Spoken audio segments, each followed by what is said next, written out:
تو اللہ تبارک و تعالیٰ اس کے بھی پچھلے گناہوں کو معاف فرما دیں گے۔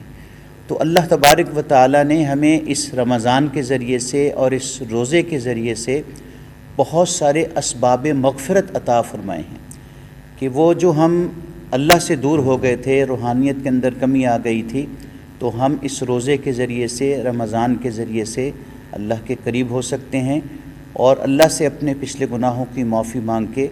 آپ یہ دیکھیں کہ باقی سال کے جو 11 مہینے ہوتے ہیں اس میں ہم اللہ کی رحمت کو تلاش کرتے ہیں، اور جب رمضان المبارک آتا ہے تو اللہ کی رحمت ہمیں تلاش کر رہی ہوتی ہے کہ ہم کس طریقے سے معافی مانگ کر اللہ کے مقرب بندے بن جائیں۔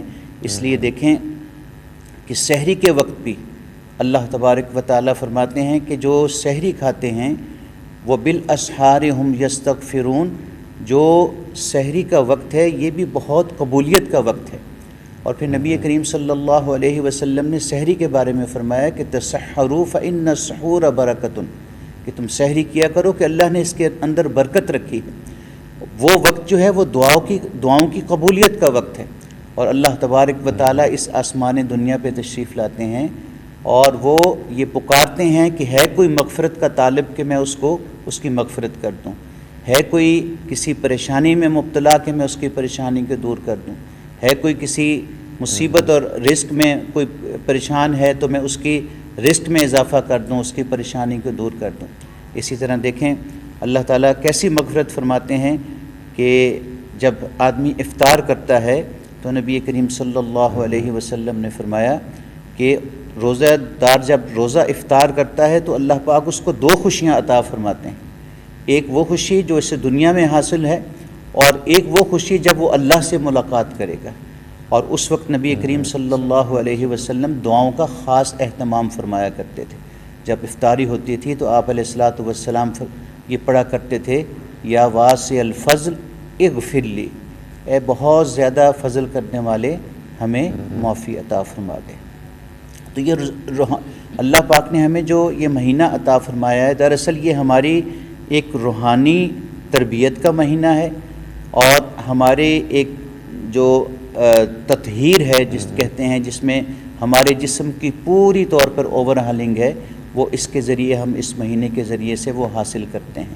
یہی وجہ ہے کہ آپ یہ دیکھیں کہ جیسے ہی رمضان المبارک شروع ہوتا ہے تو شیاطین کو اللہ تبارک و تعالیٰ قید فرما دیتے ہیں۔ آپ دیکھیں مساجد کی رونق جو ہیں وہ بڑھ جاتی ہیں، اور ہر ایک انسان کے اندر یہ جذبہ پیدا ہو جاتا ہے کہ میں نیکی کے کاموں میں آگے بڑھ جاؤں، اللہ کو راضی کرنے والے کاموں میں آگے بڑھ جاؤں، اور یہی وہ جذبہ ہوتا ہے کہ جس سے ہماری مساجد جو ہیں وہ آباد ہو جاتی ہیں۔ تو اس لیے ہمیں اس ماہ مبارک کی بہت قدر کرنی چاہیے۔ تو ہمیں کیا پیغام کیا دیتا ہے روزہ، یہ بھی ہم ہمارے ویورز کو بتائیں کہ اس کا اصل پیغام کیا ہے ہم لوگوں کے لیے؟ روزہ جو ہے ہمیں یہ بہت ساری چیزیں سکھا رہا ہے۔ نبی کریم صلی اللہ علیہ وسلم نے یہ ارشاد فرمایا کہ یہ جو رمضان المبارک کا روزہ ہے یہ تمہارے اوپر فرض کیا گیا ہے، اور اس روزے کی آپ قدر و قیمت کا اندازہ اس بات سے لگا سکتے ہیں کہ اللہ تبارک و تعالی نے ہماری تمام عبادات کے ثواب مقرر فرما دیے۔ نماز پڑھو گے تو اتنا ثواب ہے، حج کرو گے تو یہ ثواب ہے، میرے راستے میں صدقات اور خیرات کرو گے، زکوٰۃ ادا کرو گے تو اس کا اتنا ثواب ہے۔ لیکن جب روزے کی باری آئی تو اللہ تبارک و تعالی نے اس کا ثواب جو ہے وہ مخفی فرما دیا، اور فرمایا کہ الصوم لی وانا اجزا بہ، کہ بندہ جو ہے وہ میرے لیے بھوکا پیاسا رہتا ہے، اور میری خاطر اسے پیاس لگ رہی ہوتی ہے وہ پانی نہیں پیتا، بھوک لگ رہی ہوتی ہے وہ کچھ نہیں کھاتا پیتا ہے۔ تو فرمایا کہ میں یہ روزہ اس نے میرے لیے رکھا ہے اور میں ہی اس کو جزا دوں گا۔ اور ہم نے جب قرآن مجید کا مطالعہ کیا تو پتہ چلا کہ کتنی جزا اللہ پاک دیں گے۔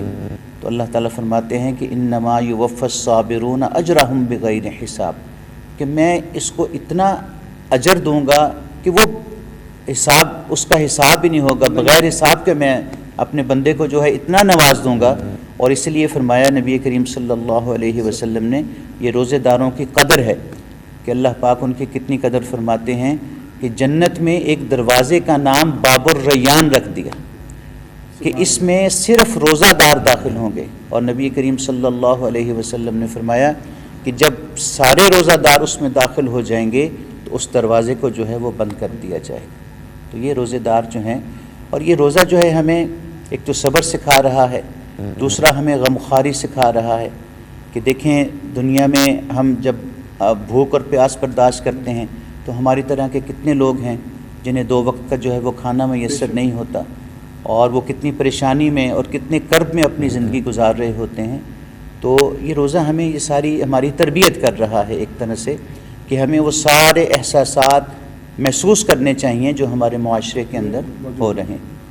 اچھا، ایک بڑا امپورٹنٹ کویشچن ہے کہ ہمارے بہت سارے دوست ایسے ہیں جو مختلف بیماریوں سے لڑائی لڑ رہے ہوتے ہیں، وہ ان لوگوں میں کچھ لوگ ایسے ہیں جیسے آج کل ہر تیسرے چوتھے بندے کو شوگر کی بیماری ہے، لاحق ہے، تو وہ سمجھتے ہیں کہ جی ہم روزہ نہ رکھیں، روزہ رکھنے سے شاید ہمیں کچھ ہو نہ جائے، تو اس کے بارے میں بھی کچھ بتائیں کہ ان کو کیا کرنا چاہیے، روزہ رکھنا چاہیے، چھوڑنا چاہیے، تو اس بارے میں آپ۔ محترم شجاع بھائی، عرض یہ ہے کہ رمضان المبارک کا جو روزہ ہے اس کی اتنی اہمیت ہے کہ اس کے بارے میں نبی کریم صلی اللہ علیہ وسلم کا یہ ارشاد گرامی ہے کہ اگر کوئی شخص بغیر عذر کے رمضان کا ایک روزہ چھوڑ دیتا ہے، وہ ساری عمر بھی روزے رکھتا رہے تو اس روزے کے ایک روزے کے وہ ثواب کو نہیں پہنچ سکتا۔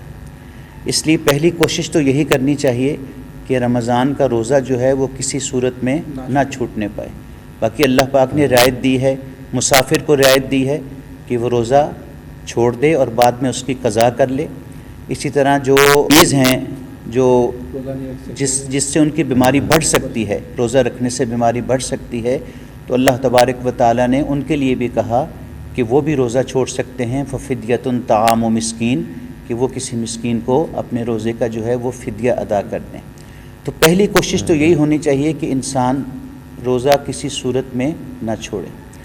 اب شوگر کی وجہ سے اگر کوئی شخص یا کسی اور مثلاً آج کل گردے کے امراض ہیں، کڈنیز کے امراض ہیں، اس وجہ سے بھی بعض لوگ جو ہیں وہ روزہ چھوڑتے ہیں کہ ان کو بار بار پانی پینا پڑتا ہے۔ تو اس سلسلے میں میری رائے یہ ہے کہ اگر آپ روزہ چھوڑتے ہیں تو اس میں آپ اپنے معالج سے ضرور مشورہ کریں، اور آپ کا معالج بھی وہ ہو ان کے بارے میں وہ جانتا ہو، تاکہ وہ صحیح طریقے سے آپ کی گائیڈنس کر سکے۔ اور میں نے تو یہ بھی دیکھا ہے کہ ڈاکٹر حضرات یہ کہتے ہیں جو شوگر کے اسپیشلسٹ ہیں کہ کئی مواقع ایسے آتے ہیں کہ جس میں جو شوگر جو ہے وہ انسان کی بہتری کی طرف چلی جاتی ہے، روزہ رکھنے سے شوگر جو ہے نا وہ بہتری کی طرف چلی جاتی ہے، اور شوگر جو ہے وہ کنٹرول ہو جاتی ہے۔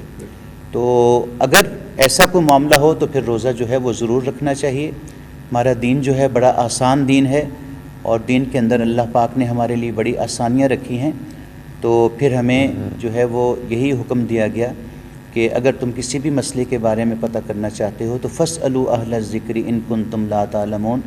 ہمارے ہاں ڈاکٹر حضرات بھی موجود ہیں، دیندار ڈاکٹرز بھی موجود ہیں، مفتیان کرام بھی موجود ہیں، تو پھر ان سے مشورہ کر کے پھر روزے کو چھوڑ دیا جائے اور اس کا جو ہے وہ فدیہ ادا کر دیا جائے۔ اچھا قاری صاحب، مجھے یہ بتائیں کہ آپ نے اتنی واضح طریقے سے ہمیں بتایا ہے ابھی کہ روزہ جو ہے وہ کس طریقے سے ہماری جو ہے وہ روحانی ہمیں فائدہ دیتا ہے۔ اب ہمیں یہ بتائیے کہ ہمارے ویورز کو دیکھنا ہے، کیونکہ ہمارا چینل بھی جو ہے وہ ہیلتھ سے ریلیونٹ ہے، ہماری جسم پہ یہ کیسے ہیلتھی اثرات جو ہیں وہ مرتب کرتا ہے، اس بارے میں ہمارے ویورز کو بتائیں۔ جی محترم شجاع بھائی، جہاں روزے کے روحانی اثرات ہیں وہاں ہمارے جسم پر اس کے جسمانی اثرات بھی مرتب ہوتے ہیں۔ آپ یہ دیکھیں کہ پورے مہینے میں ہم وقت پہ کھاتے ہیں، وقت پہ سوتے ہیں، اور ہر چیز کا جو ہے وہ ہم وقت مقرر کر لیتے ہیں، جس کی وجہ سے ہمارے معدے کے اوپر جو ہے وہ بوجھ نہیں پڑتا۔ اور جب معدے پہ بوجھ نہیں پڑے گا، ہمارے جسم کا یہ وہ حصہ ہے کہ وہ اگر صحیح تندرست رہتا ہے تو ہمارا پورا جسم جو ہے وہ تندرست رہتا ہے۔ نبی کریم صلی اللہ علیہ وسلم کا یہ ارشاد گرامی ہے کہ معدے کو اتنا دو جتنا وہ برداشت کر سکے۔ آج ہم جب کھانے بیٹھتے ہیں تو اتنا کھا لیتے ہیں کہ ہمارے معدے پہ بوجھ پڑ جاتا ہے، اور وہی ہماری بیماریوں کا جو ہے وہ سبب بن جاتا ہے۔ میں آپ کے ساتھ ایک واقعہ بھی شیئر کرنا چاہتا ہوں. مدینہ منورہ میں ایک مرتبہ کوئی ایک حکیم صاحب آئے جو باہر سے تشریف لائے. تو انہوں نے اپنا وہاں پہ مطب کھولا اور کافی دن تک وہ اپنے مطب میں بیٹھے رہے. تو کوئی بھی مریض جو ہے ان کے پاس نہیں آیا. تو ایک دن وہ نبی کریم صلی اللہ علیہ وسلم کی خدمت اقدس میں حاضر ہوا اور کہنے لگا اللہ کے نبی میں اتنے دن سے یہاں پہ پریکٹس کر رہا ہوں تو میرے پاس مریض کوئی نہیں آیا. تو نبی کریم صلی اللہ علیہ وسلم نے اس کو بڑا خوبصورت جواب دیا کہ مدینہ کے لوگ کم کھاتے ہیں.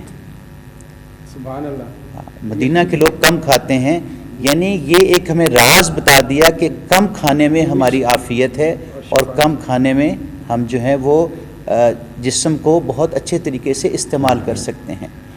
دیکھیں اللہ تبارک و تعالیٰ قرآن مجید میں کہہ رہے ہیں کلو وشربو ولا تسرفو، کہ کھاؤ پیو لیکن اسراف نہ کرو، یعنی حد سے نہ بڑھو. تو یہ روزہ جو ہے اس کے ذریعے سے ہم یہ جسمانی طور پر یہ دیکھتے ہیں کہ ہمارا ایک ایک نظام جو ہے جسم کا وہ فٹ ہو جاتا ہے. دل کے جو مریض ہیں وہ کہتے ہیں جی ہمارا بلڈ پریشر کنٹرول ہو گیا، شوگر کے مریض ہیں وہ کہتے ہیں جی ہماری شوگر بہتر ہو گئی. تو اس طریقے سے یہ روزہ جو ہے ہمارے جسمانی جو ہے یہ بھی ایک اثر انداز ہوتا ہے جسمانی طور پر بھی ہمارے اوپر کہ ہم اس سے اپنے جسم کو موٹاپے سے بھی بچا سکتے ہیں. جسم کی مکمل نشو نما کرتا ہے. جی بالکل. کہ نبی کریم صلی اللہ علیہ وسلم فرماتے ہیں کہ ہر چیز کی ایک زکوٰۃ ہوتی ہے اور جسم کی زکوٰۃ جو ہے وہ روزہ ہے. سبحان اللہ. تو آپ دیکھیں کہ جناب نبی کریم صلی اللہ علیہ وسلم کا ہمیشہ معمول تھا کہ آپ ایام 20 کے روزے رکھتے تھے. ایام 20 سے کیا مراد ہے؟ چاند کی 13، 14 اور 15. آپ صلی اللہ علیہ وسلم ہمیشہ یہ روزہ رکھتے تھے. تو آج اگر ہم یہی معمول اور یہی سنت نبی صلی اللہ علیہ وسلم اپنا لیں کہ ہر مہینے میں 3 روزے رکھیں تو ہمارا جسم جو ہے وہ بالکل فٹ فاٹ رہے. اور اسی طرح آپ صلی اللہ علیہ وسلم کی یہ سنت مبارکہ بھی ہے کہ آپ پیر کو اور جمعرات کو بھی روزہ رکھتے تھے. تو آپ اس سے اندازہ کر سکتے ہیں کہ روزہ جو ہے یہ ہماری زندگی میں کتنی اہمیت کا حامل ہے. رمضان مبارک نہیں، عام دنوں میں بھی روزے کی ہمیں جو ہے عام دنوں میں بھی ہم روزہ رکھیں اور اپنے آپ کو فٹ رکھیں. اور یہ ہمارے لیے روحانی طور پہ جہاں پہ ہمیں فائدہ دے گا انشاءاللہ یہ جسمانی طور پر بھی ہمیں بہت اس کا فائدہ ہوگا. یہ روزہ جو ہے وہ ہمیں پیغام دیتا ہے کہ جو ہم روزے کی حالت میں جس طرح اپنی زندگی گزارتے ہیں عام معمولی زندگی بھی جو ہے وہ ہمیں اسی طرح ہی گزارنی چاہیے عام دنوں میں بھی. جی جی بالکل بالکل. یہ اپنے دیکھیں جو سنت پہ عمل کرتا ہے نا تو انشاءاللہ وہ شخص دنیا میں بھی کامیاب ہوتا ہے، آخرت میں بھی کامیاب ہوتا ہے. اور ہم خوش قسمت ہیں کہ ہمیں اللہ تبارک و تعالیٰ نے نبی کریم صلی اللہ علیہ وسلم جیسا نبی عطا فرمایا جنہوں نے ہماری ہر معاملے کے بارے میں رہنمائی فرمائی. پیدائش سے لے کر فوت ہونے تک، قبر تک جانے تک نبی کریم صلی اللہ علیہ وسلم کی سنتیں موجود ہیں. ہم ان سنتوں کو اپنائیں گے تو اپنی زندگی کو ہم آسان کریں گے. اور اگر ہم نے سنتوں سے منہ موڑ لیا، سنتوں کو چھوڑ دیا تو پھر ہماری زندگی جو ہے یہ مشکل ہوتی چلی جائے گی. تو ضرورت اس امر کی ہے کہ اس وقت ہم نبی کریم صلی اللہ علیہ وسلم کی سنتوں کو پڑھیں اور سنتوں کو اپنائیں اور ان کو اپنی زندگیوں میں جاری اور ساری کریں.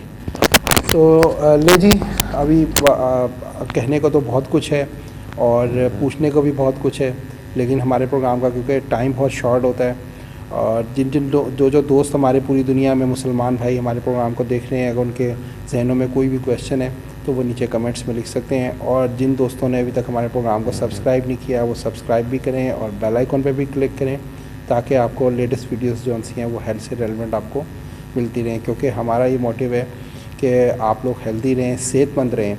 آپ لوگ ہیلدی ہوں گے تو ہمارا پاکستان ہیلدی ہوگا. تو اگلے پروگرام تک کے لیے اجازت دیں، جب تک کے لیے اپنا خیال رکھیں. اللہ حافظ.